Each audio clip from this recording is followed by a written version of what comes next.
চমৎকার চমৎকার, এমন জুস চাই বারবার। Awesome awesome.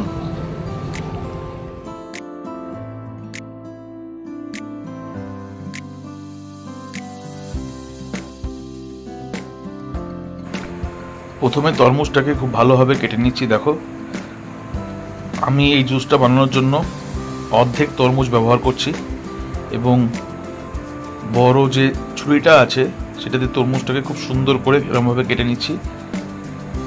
এনিহাউ এটা তো মিক্সিতে যাবে এবং যাওয়ার পরে এর জুস তৈরি হবে। তো মোটামুটি একটা ঠিকঠাক সাইজ কেটে নিলেই যথেষ্ট, যাতে কিনা মিক্সিতে পুরো জিনিসটা ফিক্স হয়ে যায়, মিক্সির মধ্যে যেন পুরো জিনিসটা এঁটে যায়। ওকে,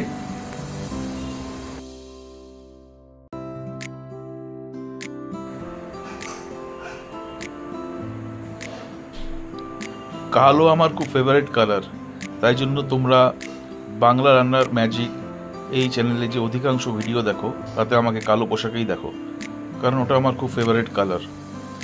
সাদাও খুব ফেভারিট, বাট কালোটা যেন একটু বেশিই ফেভারিট,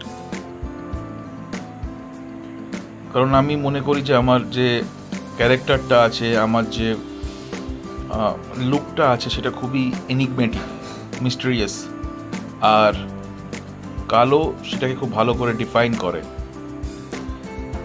এখন দেখো, আমি মিক্সির মধ্যে তরমুজগুলো নিয়ে নিয়েছি আর তাতে পরিমাণ মতো চিনি দিয়ে দিয়েছি। চিনি তোমরা স্বাদ অনুসারে ব্যবহার করো, আমরা কিন্তু মিষ্টি কম খাই বলে অল্প চিনি নিয়েছি। তোমরা যদি মিষ্টি বেশি পছন্দ করো তাহলে বেশি চিনি নিও। এবার মিক্সিতে এটাকে ভালো করে পেস্ট করে নিচ্ছি। প্রক্রিয়া চলছে, আমাদের মিক্সিং প্রক্রিয়া, পেস্টিং প্রক্রিয়া শেষ হয়েছে। এবার দেখো, বড় ছাঁকনিতে পুরো যে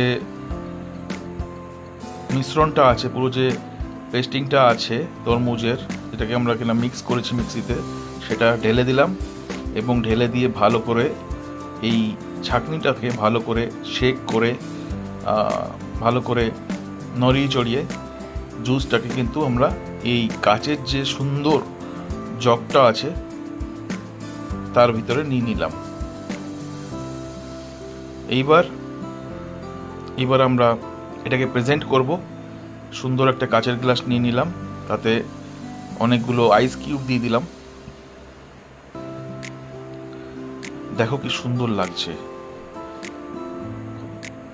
এইবার হচ্ছে আইস কিউব দেওয়ার পরে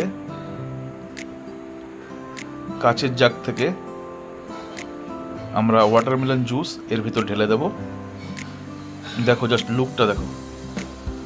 আচ্ছা, মেইনওয়াইল আমরা কিছু কাজুকে চপ করে নেব, এটা আমাদের গার্নিশিং এর জন্য লাগবে।